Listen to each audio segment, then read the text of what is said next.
Isang masaya at mapagpalang araw sa inyong lahat mga bata. Kumusta kayo? Ako si Teacher Aiza at tuloy kayo sa ating panibagong aralin para sa GMRC para sa ika-6 na baitang. At para sa ikalawang linggo, ating tatalakayin ang paksa na naisa sa buhay ang pagpapahalaga sa sarili sa pamamagitan ng pagbabahagi ng talento at pagpapaunlad ng mga gawi. Para sa ating unang sesyon, at para sa ating panimulang gawain, so nais ko munang kilalanin mo ang iyong sarili sa pamamagitan ng pagbuo ng mga umpisang pangungusap sa loob ng mga kahon sa ibaba. So, sasagutin mo, sino ako? So, isang paraan to ng pagkilala, mas malalim na pagkilala sa iyong sarili. Kasi baka yung mga nais mo o mga gusto mo noong grade 5 ka ay nag-iba na, maaring nadagdagan, o may mga gusto mong gawin dati, ayaw mo nang gawin ngayon. So, simulan sa pamamagitan ng pagtatapos sa mga salita na to, no? Ako ay, gusto ko ang, sumasali ako sa, ang aking talento ay, pangarap kong maging, pinag-aaralan ko ang, sigurado ako na magaling ako sa, sinusubok ko ang aking katatagan sa, lagi kong pinag-iisipan ang, at lagi kong isinasa puso na. So mahagandang gawain ito no, bilang panimula na muli mong balikan yung inyong sarili, di ba? Madalas kasi ang dami nating ginagawa sa buhay, na may mga bagay tayong ginagawa sa paaralan, may mga bagay tayong ginagawa sa bahay na parang nakakalimutan na nating magnilay, parang teka, sino nga ba ako? No, ano ba yung mga gusto ko talagang gawin sa buhay? Ano ba yung mga hilig kong gawin? So isang paraan nito bilang pagtingin muli sa inyong sarili. So, ating basahing mabuti at unawain ang sumusunod na mga paksa at ating bigyang pansin ang kahulugan ng dignidad, bukod tangi at larawan ng Diyos bilang mahalagang konsepto sa ating aralin. Ang tao ay nilikha sa larawan ng Diyos. Sino ako? Ako ay espesyal na nilalang sapagkat nilikha ako sa wangis ng Diyos. Disenyo ng may likha na may layunin. Nakasaad sa Biblia na nilikha ng Diyos ang bawat tao sa kanyang larawan mula sa aklat ng Henesis bilang 1 hanggang chapter 1 verse 27. Ibig sabihin nito, ang bawat isang tao ay nagtataglay ng imahe ng Diyos na lumikha sa kanya at kakaiba mula sa ibang nilikha.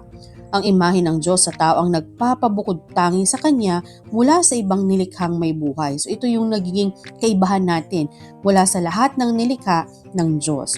Subalit ang pagkakalikha sa tao ayon sa wangis ng Diyos ay hindi nangangahulugan na kamukha ng tao ang Diyos sa pisikal na anyo. Ang Diyos ay espiritu at walang anyo, kaya't ang pagkakatulad natin ay hindi pisikal kundi espiritual. Ang pangunahing katangian ng tao na nagpapabukrod tangi sa kanya kung ihahalin tulad sa ibang nilikha ay ang kanyang pag-iisip na nagbibigay sa kanya ng kakayahang umunawa ng konsepto, mga tuwiran, magmuni-muni at pumili ng malaya. So, di ba isang ito yung namumukod tangi sa atin no, bilang tao, yung kakayahan nating mag-isip, umunawa, makaramdam no, ng iba't ibang emosyon. Lalo na yung sa paraan ng pag-iisip. Kumbaga, ang alam natin no, yung hayop, meron din silang utak pero hindi kasing complex no, o komplikado ng utak ng isang tao na maraming kayang gawin. Kumbaga yung mga instinct lang yung umiiral sa mga hayop. Pero sa tao, may mga kakayahan siyang magdesisyon, may kakayahang umunawa ng konsepto, magbigay ng sariling opinyon, mga tuwiran at pumili ng malaya. May likas na kakayahan rin siyang hubugin at paunlarin ang kanyang sarili, lumikha ng maraming bagay o bahay, pumili ng matuwid at makatwiran, at isakilo sa mga bagay na kanyang nais gawin batay sa pahintulot ng kanyang konsensya. Ibig sabihin, may kalayaan lagi ang tao na pumili. Diba? Binibigyan tayo ng kalayaan na pumili ng mga bagay-bagay na sa tingin natin ay nakakabuti sa atin. So bagaman may mga bagay tayong pinipili na hindi nagiging maganda yung resulta, pero bilang tao kailangan nating harapin yung konsekwensya no, o yung kapalit o kakibat ng ginawa nating desisyon o pagpili. Ang kakayahang mag-isip ng tama ang isa sa pinakamahalagang regalo ng Diyos sa tao nang siya ay likhain sa imahe ng Diyos. Para sa ating pagtataya, so sagutin ang mga sumusunod na tanong batay sa ating binasang teksto. So bakit daw sinabi na ang tao ay bukod tangi? At paano mo ipinakikita ang pagiging bukod tangi? Para naman sa ating hakbang pasulong, piliin ang tamang sagot mula sa pagpipilian at isulat ang titik ng tamang sagot.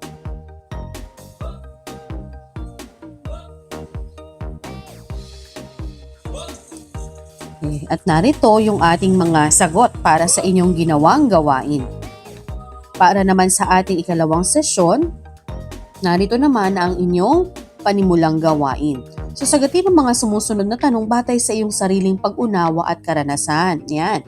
So ito naman wala tayong maling sagot dahil ito ay batay sa inyong sariling pag-unawa at karanasan. So bawat isa sa atin may kanya-kanya at entitled tayo sa ating sariling opinyon at syempre ang bawat isa sa atin ay may kani-kanyang karanasan. So paano mo may papakita na ikaw ay nilikha sa larawan ng Diyos? Bakit mahalaga ang dignidad ng tao sa pang-araw-araw na buhay? Ano nga bang ibig sabihin ng pagiging bukod tangi ng tao? Paano mo ginagamit ang kakayahang mag-isip sa paggawa ng mabuti? At ano ang iyong gagawin upang maiwasan ang masama at piliin ang tama? Ang tao ay nilikhang may dignidad. Ang salitang dignidad ay nagmula sa salitang Latin na dignitas, mula sa dignus na nangangahulugang karapat-dapat. Ang dignidad ay nangangahulugan ng pagiging karapat-dapat ng tao sa pagpapahalaga at pagmamahal mula sa kanyang kapwa. Bilang tao, siya ay nilikha sa imahe ng Diyos at nagtataglay ng kapantay na karapatan tulad sa ibang tao. Sa makatwid, ang dignidad ay nagmumula sa pagkakapareho nilang tao na nilikha sa wangis ng Diyos. Lahat ng tao, anuman ang kanyang gulang, anyo, antas ng kalinangan at kakayahan ay may dignidad sapagkat lahat ay nagtataglay ng pantay na karapatan na maging instrumento ng kabutihan ng Diyos upang itaguyod, protektahan at paunlarin ang buhay sa mundong ibabaw. Ang pagtanggap sa pantay-pantay na karapatan ng tao na maging kinatawan ng kabutihan ng Diyos ay nakakaapekto sa ating paraan ng pagtingin sa ibang tao. Sa mga taong ating nakakasalamuha, gusto man natin sila o hindi, sang-ayon man tayo sa kanila o hindi. Ang pag-unawa sa dignidad ng tao ay pagbibigay halaga at paggalang kung sino ka. Ibig sabihin lahat dapat kailangan nating igalang. Hindi tayo dapat mamili ng taong ating irerespeto. Kumbaga bilang paggalang sa kanya bilang nilikha ng Diyos.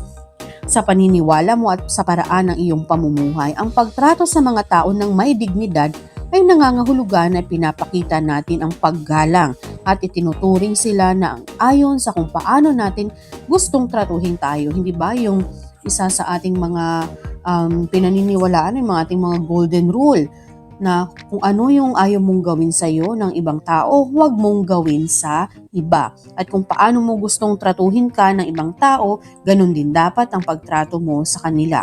'Di ba? Kung gusto natin na maging mabuti sa atin yung kapwa natin, kailangan maging mabuti rin tayo sa kanila.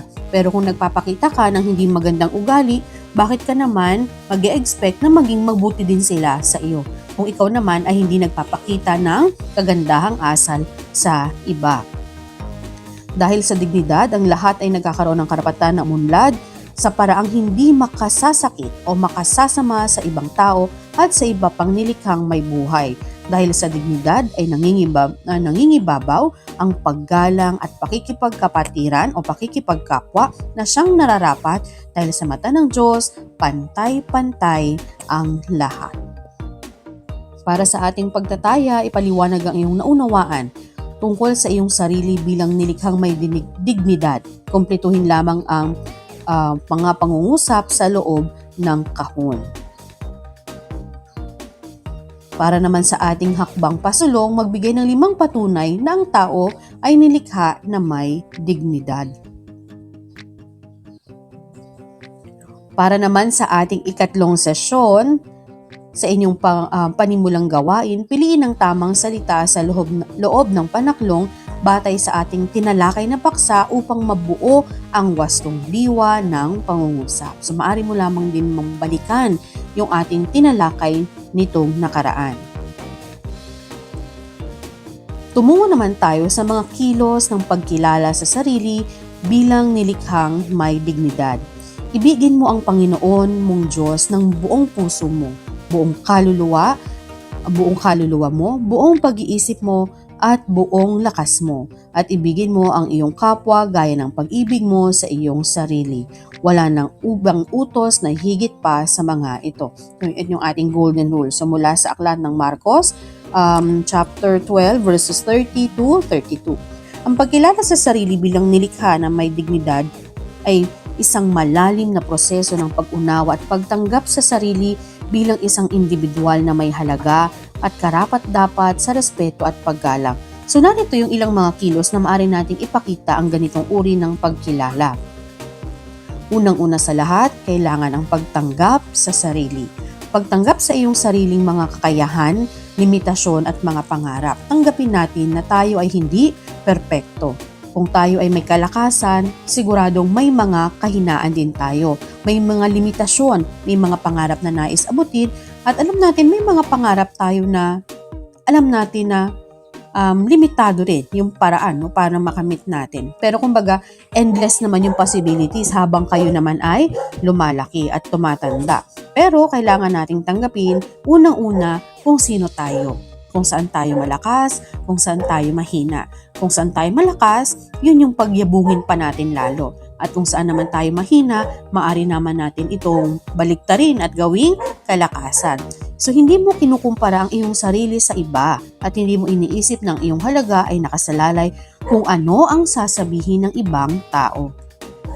Diba? Wala tayong kalaban kung hindi ang ating sarili. Huwag tayong mainggit sa panalo o sa success o sa tagumpay ng ibang tao sapagkat meron din naman tayong sarili nating mga tagumpay. Maaring nauna lang sila pero hindi nangangahulugan na hindi natin kaya magtagumpay. Hindi ba? At hindi nasusukat yung ating kakayahan at hindi nasusukat yung ating halaga. Batay lamang sa kung ano ang sinasabi ng ibang tao sa atin. Ang mahalaga, mahal natin ang sarili natin, mahal tayo ng pamilya natin, tanggap tayo ng mga taong nagmamahal sa atin.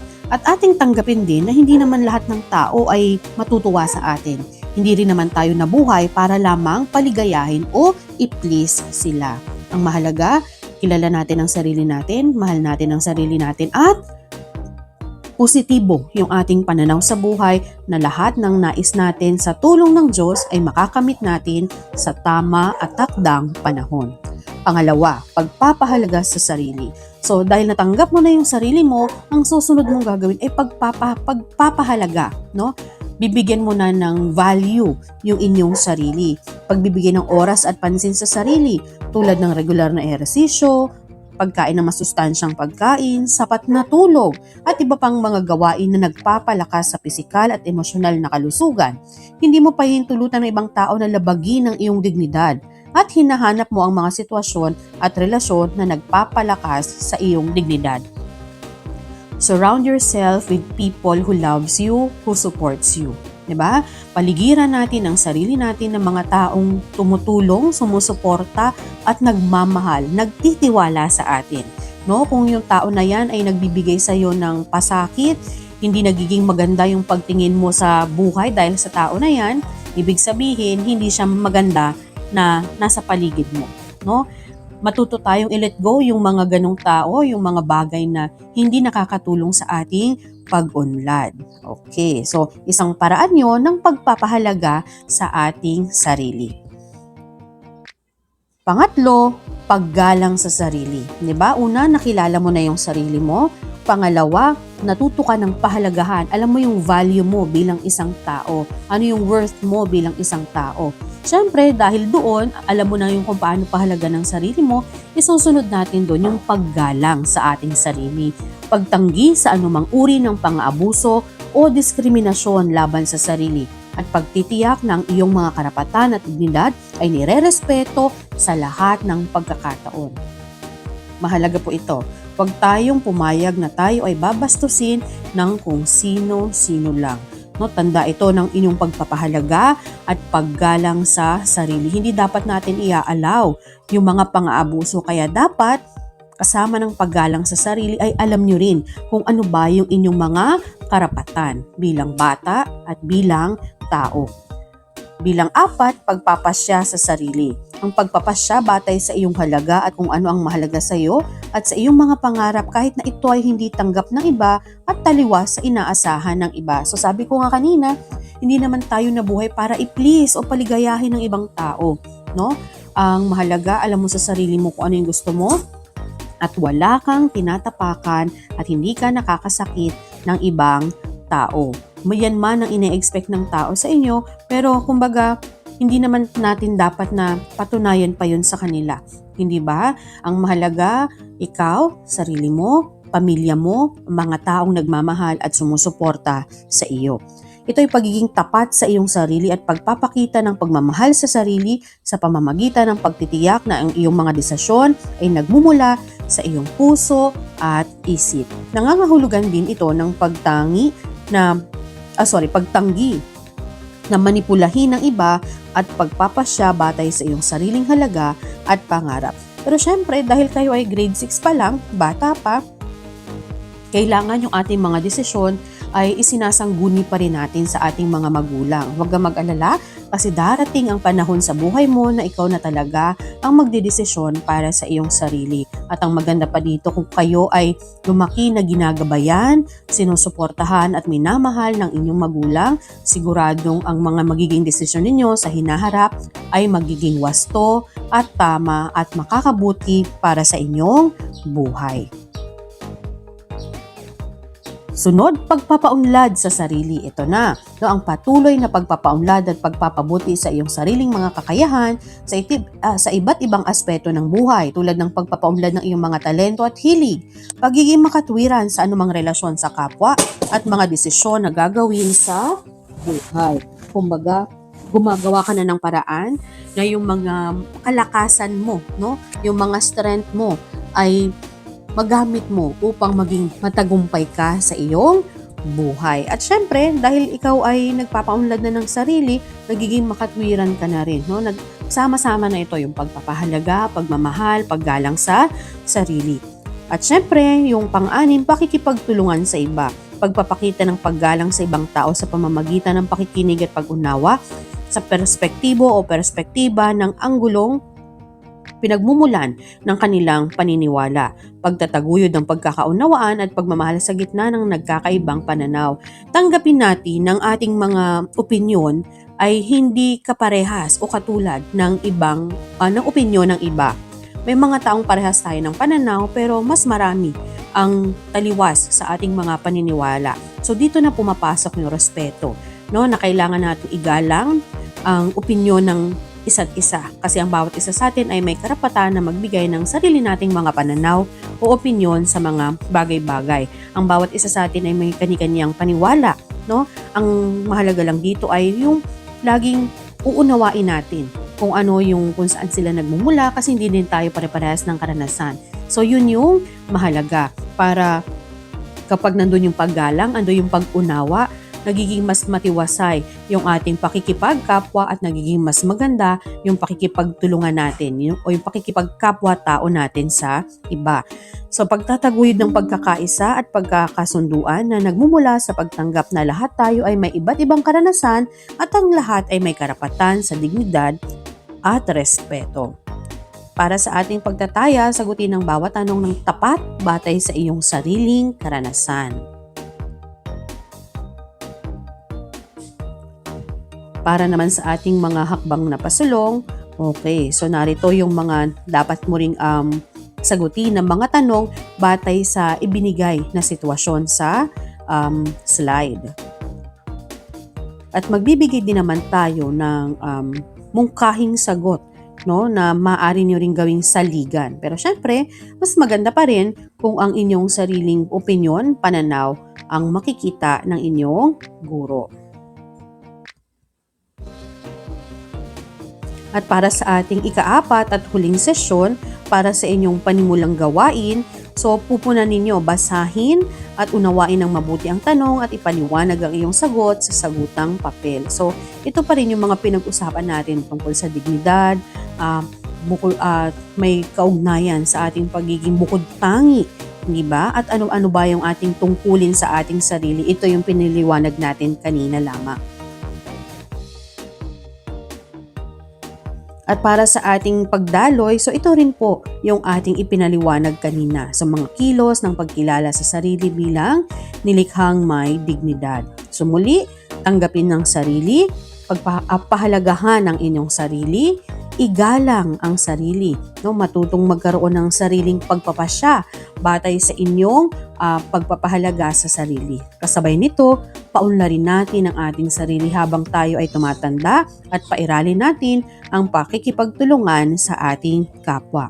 Para sa ating pagtataya, humanap ka ng kapareha, pag-usapan at isulat ang halimbawa ng mga kilos ng pagkilala sa sarili na iyong isa sa buhay araw-araw bilang nilikhang may dignidad. So gabay mo ang halimbawa sa unang kahon. At para sa ating pangwakas na gawain, gumawa ng sulat para sa iyong sarili tungkol sa mga sumusunod na tanong bilang gabay. Ano ang iyong pakiramdam ngayong alam mo na ikaw ay nilikhang bukod tangi at may dignidad? Ano ang mga gagawin mong kilos na magpapakita ng paggalang mo sa iyong sarili at sa iyong kapwa? At ano ang nais mong maabot sa pagsasabuhay ng mga nabanggit na kilos? So lumikha rin ako ng mungkahing liham pero alam kong kayang-kaya niyong gumawa ng mas maganda pa rito. Ito ay mungkahi lamang, no? Dahil gaya nga ng sinabi ko, ang bawat isa sa atin ay may kanya-kanyang opinyon, may kanya-kanyang karanasan at may kanya-kanyang pananaw. At dahil dyan, no, maraming salamat sa inyong pakikiisa, sa inyong pagsubaybay at patuloy na pakikinig sa ating mga aralin sa GMRC na ngayon ay para sa ika-6 na baitang. Maraming salamat at nawa ay may napulot kayo sa ating aralin, sa ating video na ito. Ako si Teacher Aisa, hanggang sa muli, paalam!